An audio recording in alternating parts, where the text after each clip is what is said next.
Actually, Impaler was playing solo queue earlier today, and he was like, "Freak, why don't Americans ever surrender in solo queue? Like, we'll be up 20 kills, and they'll be like, no, we're going to play it out for the next 20 minutes. It's like, I don't understand. I just want to play another game." It's like, it's because are he and Jess North bringing that in? American solo queue is Full of throwing? Interesting adventure. And you can always win because you can always lose. The other team can always win. I mean, keep in mind, our two national sports are football, which is where you throw things, and baseball, where you also throw things. Like, we're really good at losing games as opposed to win here. And, well, Curse Academy, though, going to hope to not make that the case. They're looking to win their third game in a row and move on to face Fusion for a spot in the LCS. All right. The highly contested Jarvan here. Once again, a first pick away. You know, Impaler really, really likes this champion. And look at this, though. Coast, I actually do really like the bans they went for here. Zed, Cassidy, and Sivir, the three playmakers that seem to be so consistent for Curse Academy. That does let Comp get his Corki. It does let Hanzo go back to Maokai, but I think strategically this makes the most sense if Coast can just win their lanes. Their bans have been really reactionary to what Curse Academy have been using, especially just like the game before they used this as this. All right, that's at least 2 of our bans. Right. So they take out the biggest offenders, as you pointed out. The only thing is Curse Academy return back to teamfight here, and they get the 80 carry of all 80 carries on this patch. Corki in the hands of Cop is going to be ridiculous. Yeah, and we've seen, a lot of Corki resolution over time. I do think that there was a reason it was banned 3 times in a row, and they reluctantly gave this ban away, but we'll have to see if A, it's lane swap, or B, if Mash and Cheap can handle this lane. I think you would still see a jungle pick here. I don't think Keen has a reason to pick this yet, though. I think it's fine if he plays it, but are they really going to go for Warwick, though? Well, I do like Warwick if it's comboed with Morgana. The only thing is, Saint was pretty outspoken. He did not like that playstyle. He did not like that champion. He did not like anything about that situation. He did recognize how strong it was, though, so. And as the time ticks on down, it's going to be the repeat performance on Morgana to try to stuff some of the crowd control, and Warwick does come in there, so St. Vicious on the Warwick. All right, this Curse Academy team has so much crowd control and so much mid-game damage. It is insane. So this is a really scary team fight squad for Curse Academy. If Costa, whoa, they quickly lock in some poke damage here. All right, so a little bit more long range. This puts a lot of, I think, requirement on Sheep to have a great game, because Sheep can actually stuff a lot of the engages that Curse Academy want to have, but he's the only guy who can really help out here. Otherwise, it's a lot of backline, a lot of damage from afar, but you got to make sure you don't get picked off. Yeah, and the thing is, when you combo Warwick with Maokai, it's very, very difficult, because one of those is going to get the engage on you. You always want to try and knock the Warwick off, whoever he ultimates, but he could have a Morgana shield on him, and Maokai's going to be engaging at the same time anyway. So if you get that double engage, someone's going to get locked up in a poor position anyway, and you might not be able to use your CC to knock off Warwick, even if he doesn't have the Morgana shield on. That's a good point. I forgot about the synergy. That's going to be plenty strong. And now, Keen, will it be Azir for him to close this one out? It is. So a whole bunch of siege power here. And that's finally some long range there for Curse Academy outside of just Corki rockets. And, we always talk about Nunu plus Azir and how crazy that is. Warwick plus Azir is a very similar thing. He also going to provide that attack speed buff. This is a really scary late game team here from Curse Academy. I feel like Coast are going to need to make some really big Lissandra plays. If Lissandra can get that big, being able to 100% to 0 people is always... Yeah, it's a good way to win some games. So Impaler with the Jarvan that he picked up, this is the window they have. The Jarvan can just abuse Warwick early. The map is Jarvan's to make plays on. Yeah. It's all about Impaler affecting the lanes. Can he get his lanes ahead in the early window that he has before St. Vicious can make plays with Warwick? Other than that, Warwick just brings to the fight some sustain and maybe some skirmish power. He can 2 versus 2 if you initiate the fight. But he's not going to have a lot of the power himself. So Impaler, lot of pressure on him to make something happen this game. And I agree with you. There's a whole bunch of room for Coast to make these plays in the first 7 to 8 minutes of the game before this comp comes online. But that's the question. How overpowering is Cop's Corki? Banned away the first 3 games coming in. Now he's going to look for it here. He gets the champion, picks it first round. Keen's Azir comes out. I think it might have been banned a couple of times throughout this series, but it's been left up to him here. A lot of great siege power, and also keep in mind, now the Curse Academy win condition is very different. It's not group up and haste and run people down. Coast has got to be ready for a different kind of attack from Curse Academy. Yeah, I mean, they have very, very different strengths. All the champions that they had before were banned out, and they just completely flipped to the new strategy. As you said, you liked it when people didn't stop using what was working. Okay, it was banned out. That doesn't mean they don't have other strategies. Of course. So they just immediately jumped to number 2. Yeah. They're ready with the Poke and Siege here. Azir plus Corki, that's pretty much all you need for Poke right there. Yeah, so we'll see here. Cop and Fufu have had success in the 2 versus 2 matchups, so we'll have to see if there are more lane swaps. Lane swaps after lane swaps for the last 2 games. And once again, we do have Maokai and Lissandra as the solo laners. Yep, so here we are into Game 4. It could be a decider, and which team can reorient faster based on these comps? They want to get him when he comes to ward for that Pixel Bush, but they run out of patience, and Saint did not go for the bait. Defensive ward's up. And out they go. So, no big invade. If Curse Academy win, they face Team Fusion tomorrow for a spot in the LCS. And Coast fights Team Final 5 for a chance to stay alive in this bracket. 2 of the 4 teams here this weekend will go to the LCS. 2 will join the Challenger Series in spring 2015. We gotta figure out which one it's going to be. All right, there's the ward I was looking for. Deep in on the Gromp side. Red ward here for Curse Academy. Even though they were invaded, they got it off, so they can know exactly where work is starting. This whole jungle, the whole jungle of Coast warded up, so they're going to have complete vision of this Jarvan, and that's really what's important. I like how they recognized pretty much the thing that Coast have over us is this Jarvan early game and where Jarvan is going to go, where he's going to make the early plays. So they start off with that early vision. They want to be counteracting that as quickly as possible. Oh, wow. Okay, so Curse Academy faked the lane swap. They ran past a knowing ward, then recalled, then walked bottom lane. There's so many good mind games here from Curse Academy this early on. Going for the red invade also. You do not expect this invade on the bottom side because they showed their duo up top. And so it wouldn't be considered a greedy invade here, but St. Vicious, of course, he has so much sustained. Oh, he gets the Warwick. small one. Getting the small one is a win in itself. Those things are worth a lot. All right, so they trade smalls. Now it's just down to the smite fight. All right, is it going to be enough? The flag comes down, They're spots him committing out. to it. 390, I believe, is level 1 smite damage. Hanser is stuck against the wall, forced to lose his flash. St. Vicious now forced away. He is in range for the smite, though. He doesn't get it. Impaler grabs the red buff. Good start there, Team Coast. Yeah, that's a great start reacting to the gameplay here. It looks like just a miss-up by Curse Academy. Hanser just tanking the red on the back there. No escape for him. Yeah. And then the flash binding doesn't get target. It just hits the red buff and allows a... Well, I guess it forced the flash from Chris, but it allowed the smite there from Impaler. Once again, Impaler getting the better of the 2 smites. Well, Hanser will be able to teleport and soak up about a wave and a half in the top lane, so he is going to be okay on experiencing gold curves. And based on how the lanes are shaping up, Saint can retreat to his own red, I think. Yeah, I mean, Warwick is never going to have problems in the jungle, so he'll be fine as far as jungling's going. It's just that the plan that Curse Academy came out with, which was very, very strong, a really sound plan, and I like the mind games behind it, was foiled. So they were trying to get that Jarvan jungle behind so that he didn't get them off to a good start. That is going to be something they're going to still have to play around, but Saint will not be hurt in the jungle. Warwick can pretty much mindlessly auto-attack wherever he wants. And speaking of mindlessly auto-attacking, though, Keen doing some good damage to Jess is here in the mid lane. Now, CS is fine on both sides. These guys are last hitting about equally, but Jess is under fire, takes even more damage there. 200, 300 health left on him. This is not good. Yeah, Azir starting that poke game already, forcing him under turret and abusing him. He's up 2 potions and 150 health. This is...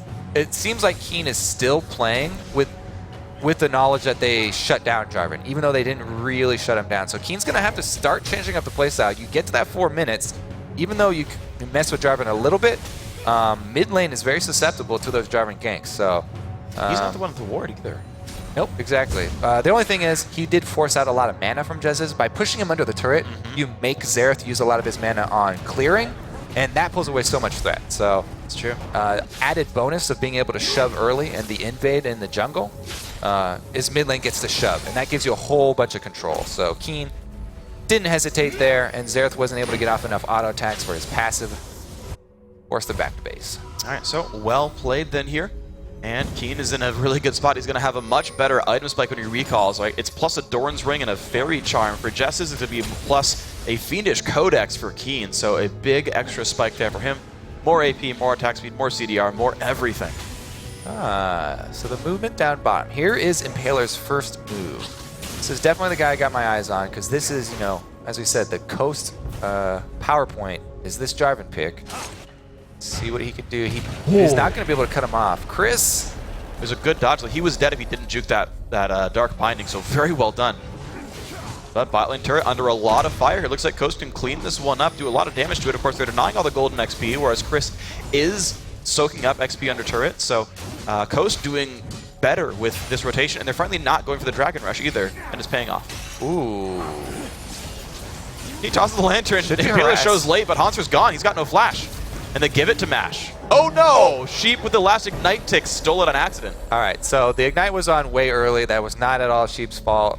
Just have to say. That will give him, okay, so it'll give him an earlier sight stone? Yeah, he should be able to afford it when he goes back to base, but... And honestly, they've denied Haunter really hard, and Maokai, he does okay with that many items. And it'll push their way. Okay. So, yeah, they can set up a freeze. They can set up a free farm lane for Chris if he wants to back up there. Teleport is up for him. And now they go for the Dragon. I actually like this pretty well, because there's nothing they're really losing this time around. I think, compared to the last few times. I mean, Warwick is farming, right? Well, they've already lost it, right? The turret's down. Yeah. There's nothing. All right, let's see. This time, there's no point in getting hit by the Dragon, so you should be perfectly juggling it. Nobody had the crop thing. Did Coast get first Dragon every single game this series? I think they did, right? Have not been keeping track. I'm 99% certain they've gotten first Dragon all 4 games. Chris Academy have been opting for the experience early rather than getting Dragon, so I would definitely agree with you. This time around, no different. First Blood, though, going Impaler. to Ooh, as well. He's fine. So if you're doing this camp, a lot of people have been complaining about, you know, getting through the jungle on a lot of different junglers that take a lot of damage. The Raptor camp, if you look at the ratio of damage to health for all of the jungle camps, they're very similar for most of them, except for the small Raptors. It's ridiculous. You should definitely kill off all the small ones if you're having trouble getting through the jungle, because you take way less damage and their health is so low. It's a very little investment, time investment for you as a jungler just to kill those off quickly, and you will save a lot of HP. If you're having trouble clearing the jungle, there are things that you can do to get through it at higher health. It will take you a little bit longer because you're not, you know, taking full advantage of whatever AoE your jungler has, but you take a lot less damage. So what you're saying, Kobe, is if you're having jungle problems, I feel bad for you, son. I got 99 problems, but Raptors ain't one. Yes. That is pretty much word for word exactly what I just said. Well, I could see the smile on your face as I started talking too, so I just wanted to keep talking until you fully got it ready, and I like it. So I didn't stutter? Yeah, perfect execution. I appreciate it. Thank you. Thank you for the setup. It's like playing T-ball. Same vicious, though. He there is he is, 6. level 6. Here's the ulti potential. Chris gonna press E. I like how he... Oh, the flash trade perfectly times it, and Chris gets out. Oh, man. Predicts the flash timer. Well done. Yeah, that was really well done. He also has the skirmishers ready, so that Warwick ultimate, and he has Smite up, so that Warwick ultimate is very scary. This is still 420 where the true damage is on hit. Oh, yeah. So Warwick really gets to take advantage of that. Great combination of items here. Let's see what they can do now that they know it's... All right. He's going for Devour, of course. A little switcheroo. That could have been a dead Xerath if he got off the Warwick ultimate, but you know, no Warwick ultimate. 3 people were popped around him. I have to say, I'm just going to go with Jesus was really lucky in that situation. Yeah, there was no ward coverage at all, so Saint was like, you know what, let's just not risk it, but yeah, didn't want to go for it. No flash available, didn't want to die, and well, oh well. Jesus gets away nice and safe, down 10 CS in the mid lane. And looks like ward coverage actually is starting to get pretty good for Coast, I feel like. They're sweeping wards pretty effectively. And outside of a couple of pink wards, there's not much vision for Curse Academy. True enough. Top side seems to be their safest area. And Corki versus Lissandra, they're both going to kind of play pretty far back until a jungler heads down there. Chris just has to worry about getting poked out by the rockets. Ooh, but here comes 2 teammates to help kill off Haunter. In comes the flag and drag. Haunter taking some damage. His flash is up. Nice flay. Haunter's going down. Really good stuff. No, he's going to flash. I take it back. He's going to survive. Oh, just man. barely. Are you serious? So, Impaler wanted to say, oh, and that's going to be out of range too. Heartbreaking. Coast very greedy with their cooldowns. Impaler wanted to save his Cataclysm because he felt like they already had him. Oh, Impaler.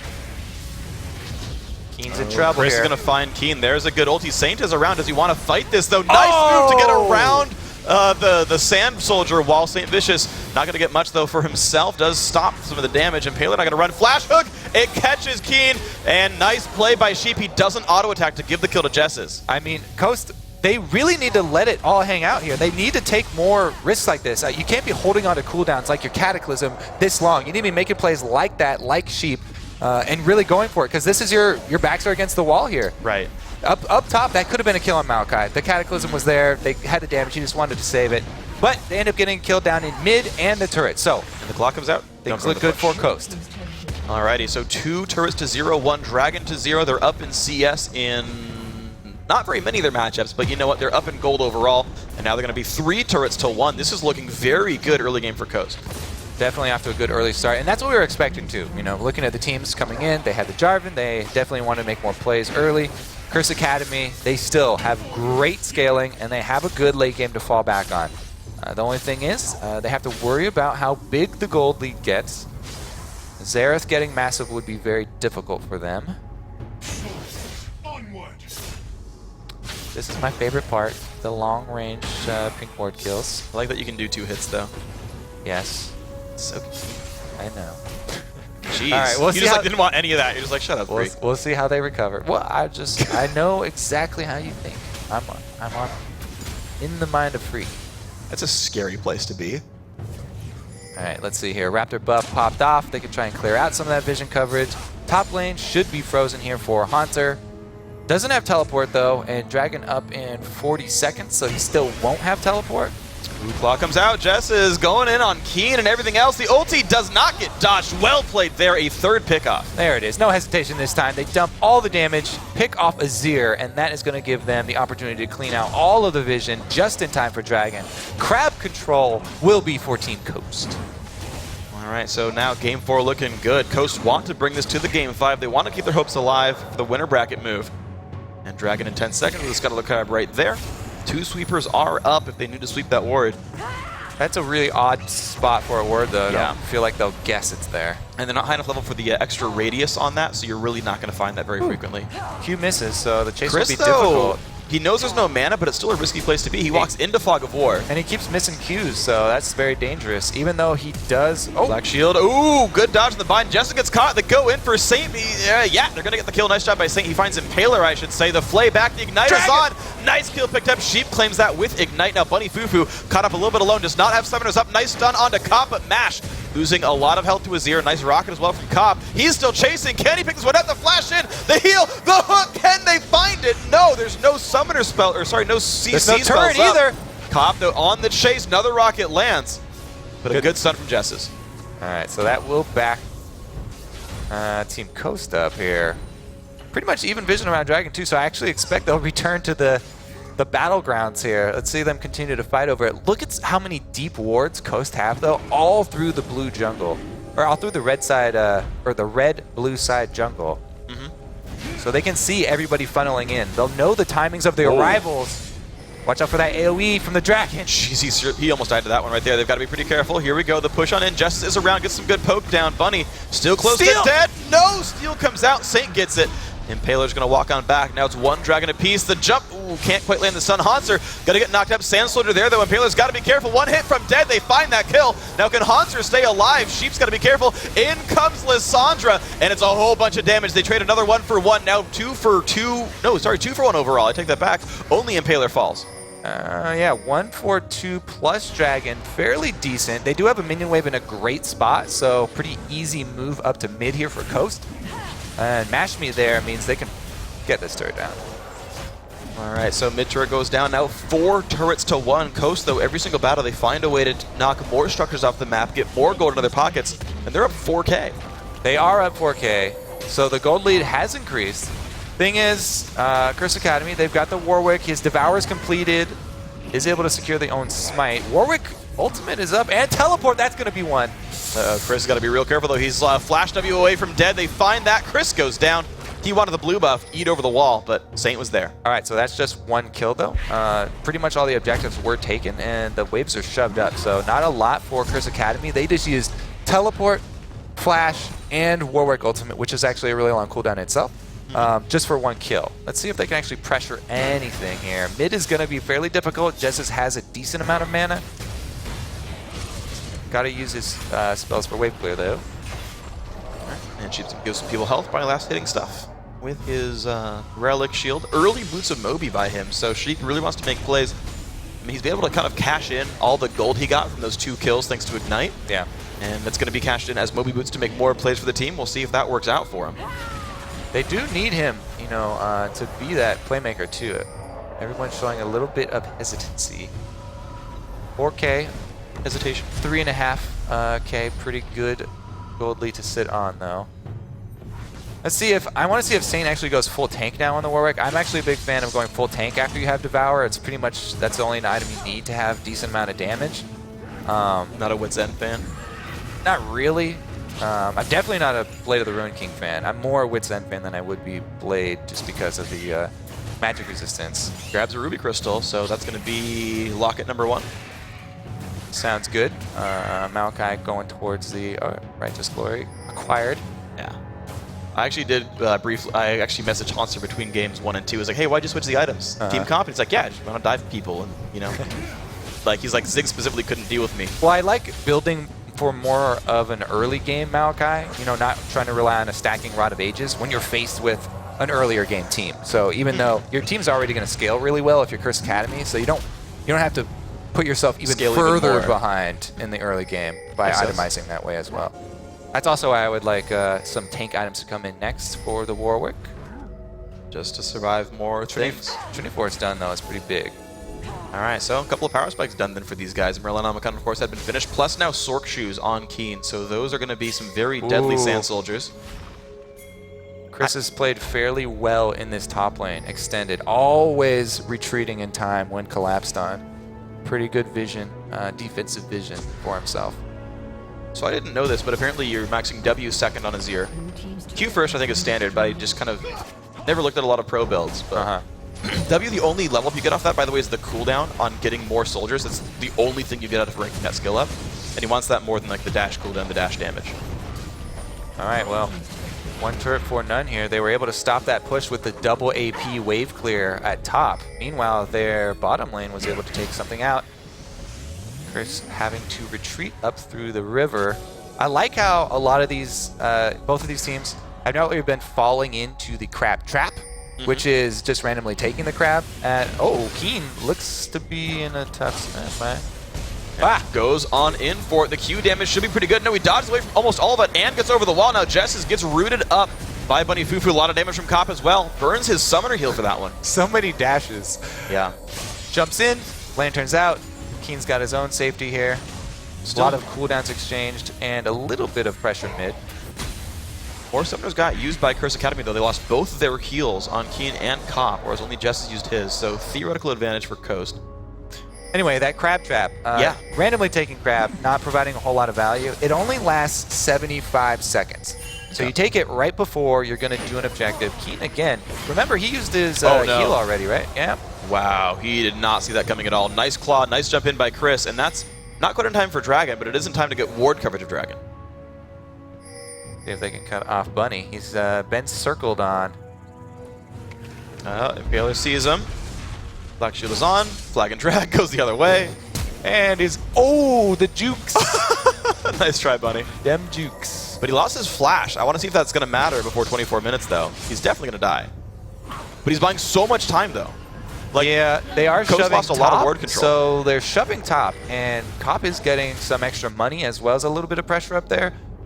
Opposite side of the map, he might be able to get them into the turret, but other than that, you know, buying that time really didn't do much for him. And it looks like the switch over here is going to be in time, so yeah, they won't even get that wave all the way into the turret. Maybe if it even baited Cop in. Nope, no slow doesn't land. Yeah. Got the second part of the key, which doesn't slow anybody. Hey! Playmaker. Trades flashes. It's pretty good. I would take that. And now the re-engage Chris Academy is going to go for this one. He sees Chris, gets the flash in, and there comes the engage. Wow, the damage there. So, remember, Devourer plus the Smite and Warwick Ultimate is plenty of damage. Interesting trade, though. Two dragons. Because they had all those defensive wards for Chris. Oh, wow.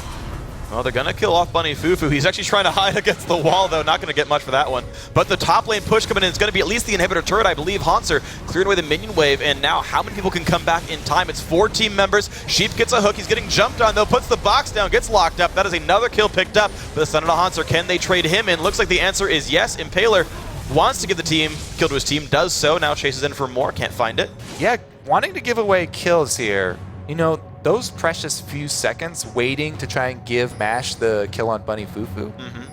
You need to be able to get back and defend. They've already opened up an inhibitor to this late game Curse Academy team. Kind of dangerous. They're taking the opportunity, though, for counterplay. Once again, rushing towards this Baron. Coast have been able to sneak quite a few Barons. This time around, though, Pink Ward in that small bush, and Impaler really chunked out. This one not so sneaky. All right, well, they take the teleport away from Hanser, though. Chris hops out as well. The crab gets taken by MASH. That's actually really big, though, because now they stuff any attempt of Curse Academy to do a Baron bait. Yeah, I don't think Curse Academy feel that much pressure to go for it. Ping's down on it already, though. Clearing out Pink Wards, that's what it is. Yeah, she's going to get vision control back, kind of, but for the next minute, they cannot remove that Scuttler vision. And here we see very tight game, 3,000 gold lead, +1 dragon as well for Coast.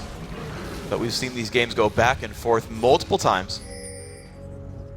Bunny, again, in a bit of a risky spot, but he gets out safely. And remember, that zone, yes. Devourer does stack even better when there are a lot of skirmishes. So these constant fights are actually pretty good for Curse Academy and St. Vicious specifically. Hitting that level 11 on Warwick is really big. Another level into the ultimate plus the smite on the same time. We've seen how much damage he could do. Almost 100% in Chris by himself. Really like it against Lissandra, by the way, just because she inherently is fairly squishy. Doesn't buy a lot of those tank stats. Just relies on the invulnerabilities and the cooldowns to keep herself alive. But if you're suppressed like that with Warwick, then we've seen so many Lissandras go down without even getting the chance to ultimate.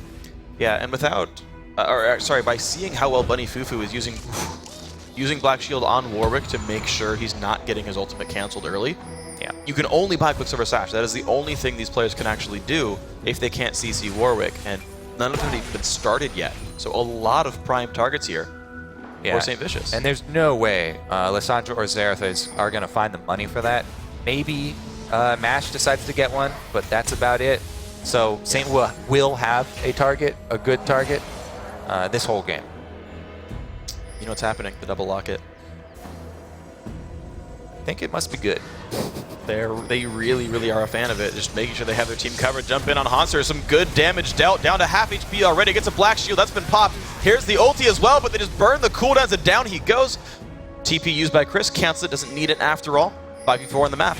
All right, see them switch over to mid lane here. Azir turret does go up, trying to buy themselves some time, but ulti on the cop, though. They're re-engaged by Warwick, and down goes Chris immediately. Do they have the follow-up damage to kill this AD carry? Looks like the answer is no, and Azir forcing that team back. Ouch. So that Warwick ultimate plus smite, definitely a lot more painful than Lissandra ultimate, and that's coming from the jungle. This is why it's banned so much. And the team stays nice and safe. Very well done, St. Vicious, plus a little bit of follow-up. And there wasn't quite enough reach. Justice had burned his ulti, as did MASH, when they were chasing down Hanser. So the follow-up on the Lissandra pick, there wasn't any. Yeah. There were no cooldowns there to help get that champion dead. And, you know, the way we're talking about this, we're, like, really scared for Coast, even though they're winning.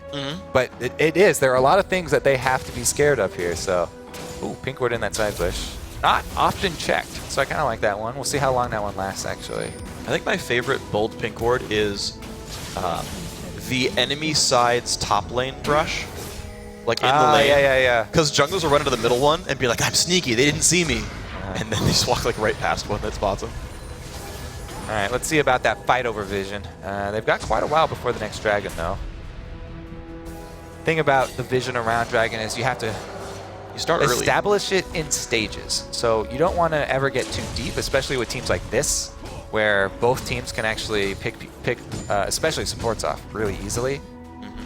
You probably need some support when going to go for those wards, and you need to move them up fairly slowly in waves.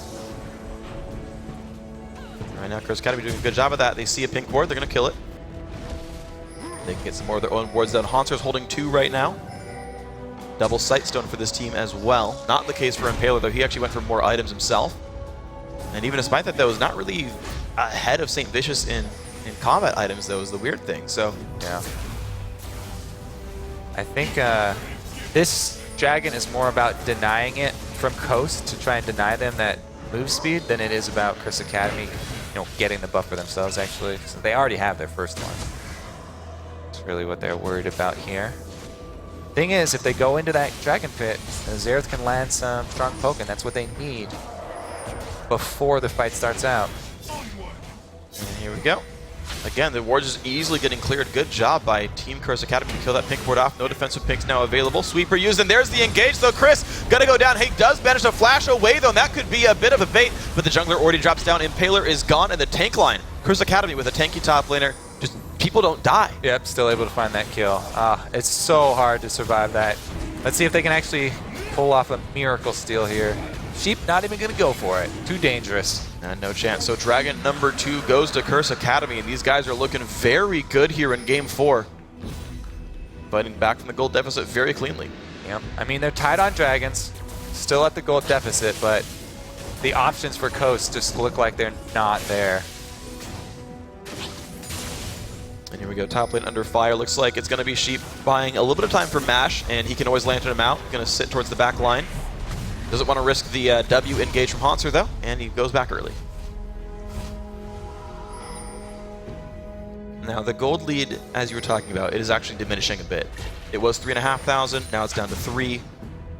If they already can't win team fights, then even with a gold lead, yeah, then it's not going to get any better for them. Oh, they almost get this turn. He's going to stay for it. Ooh. It's going to be rough, though. A lot of crowd control spent onto Mash, and almost Bunny Fufu nearly locks up the entire Xerath is here, route though. right there. Yeah, and a lot of poke down. Haunter, one hit from Dead.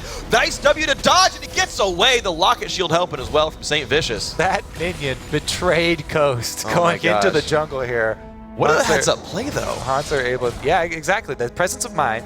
You always have to keep in mind all of your defensive abilities. And yes, Twisted Advance is a defensive ability at times. He wasn't even Festive Maokai and still had presence of mind. That one was really forced. Oh, come on. That one was pretty forced. Whatever, I liked it. Impaler clears away. I know you did. They're better when they're forced anyway. All right, let's see here. Were they able to leave? Nah, not even that much deep vision left behind here from Coast. I mean, this late in the game, whenever you go for plays like that, when you have a strong presence on one side of the map, the best part about it is leaving behind a couple wards as you exit, so that you can continue to make plays. But they just didn't have any left. Now you can see they've all bought a bunch of pink wards, and everybody's got them in their inventory. Even Jez is picking up a whole bunch. So they were all like, we didn't have any wards before when we were in position to get the deep ones down. So now they're going to try and make it up, try and not give up any more ground here. Azir, though, man, that is such a useful ability. Being able to take out wards from that distance. Yep. Even safe from a Lissandra engage. The Black Shield comes in. Mash, though, really out of position. Burns the QSS just before Warwick catches up to him. Can he survive, though? Haunter a bit locked up. Keen in the backlines. Impaler gets him. 1 for 0 so far, but they trade back onto Chris. Now the rest of the team forced to run away. Impaler will EQ out. Baron not quite aggroed by Cop. Saint runs fast, but he has no ulti left up. Good Lantern. Out he goes. 1 for 1 overall, trading solo lanes. All right, so even though they got a 1-for-1 trade, that was pretty lucky there for Coast to get it. Looks like it's Curse Academy's vision around Baron to clean up. Ooh, the vision. Yeah, I mean, he can EQ out as Jarvan, but it's weird to, like, recall somewhere so unsafe. When you have Blood Scent on you, right, you never really feel safe recalling. Well, Jess is now isolated. Cop heals for the move speed, and Jess is forced to flash away, gets a lantern out. Trade of summoners. All right, they got the summoner out, but, turret money is going to go to the pockets of Curse Academy. And Warwick is going to go full tank after this, so he can feel free to jump in on whoever he wants. Morgana's shield has been constantly put on him. They don't need it for Cop in the back line. He's been fairly safe. he can rely on Azir to just peel for him. Maokai as well can just go to the front line. Thing is, Azir's got to worry about himself. We saw him get traded for there. Keen's got to worry about that positioning with no summoner spells available for the next fight. Well, he's generally had enough peel for himself, though. Black Shield with good timing and his ulti have oftentimes saved his life. I mean, yes, he's 0-5, but a lot of those kills were super early on. He's just been the primary target, and typically I feel like Curse Academy have found ways to keep him afloat even when he gets dived. So, yeah, we'll see what happens. I mean, Azir can still poke fairly effectively, you know, kept down like this, but he's such a good late game champion. The scaling is insane for him. What's interesting as well is, like, you would kind of think him similar to Zyra, right? Summons a bunch of sort of minions, like a lot of poke damage. But it's actually, he works so much the opposite. Because Zyra, if you one-shot her, if she at least like blows her initial set of cooldowns, she does like 95% of her damage anyway. In fact, she unlocks her burst combo by getting her passive available. But like, the plans just do stuff anyway. Azir has to auto-attack to do anything.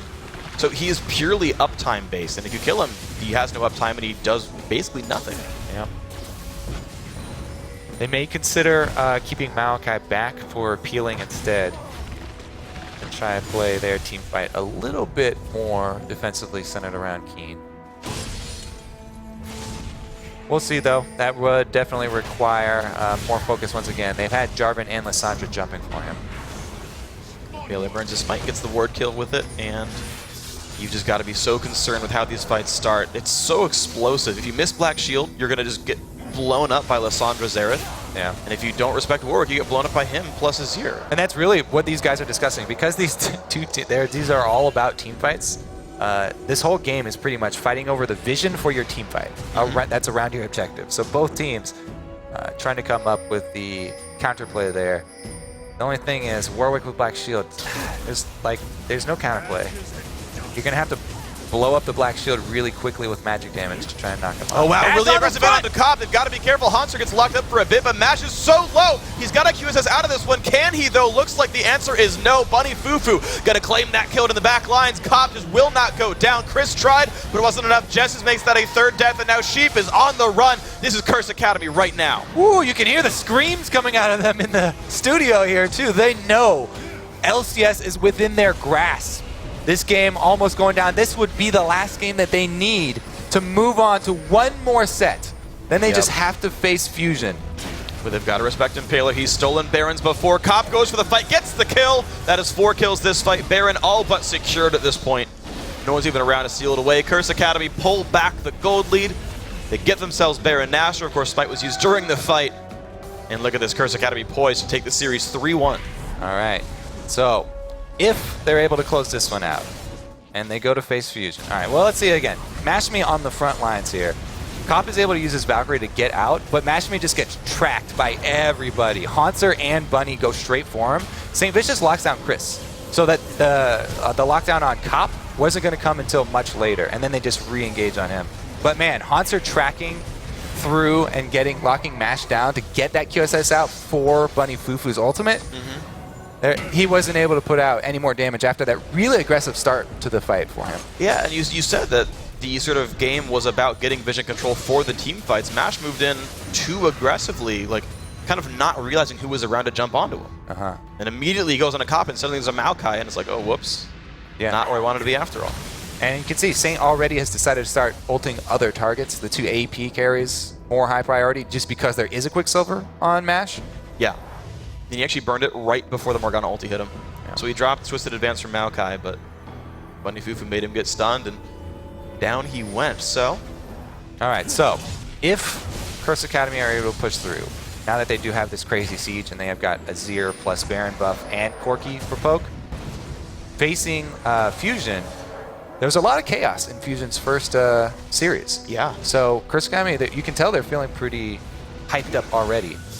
And again, even if they lose the Fusion, then they still have that another chance. So this is a very long double elimination tournament to get in.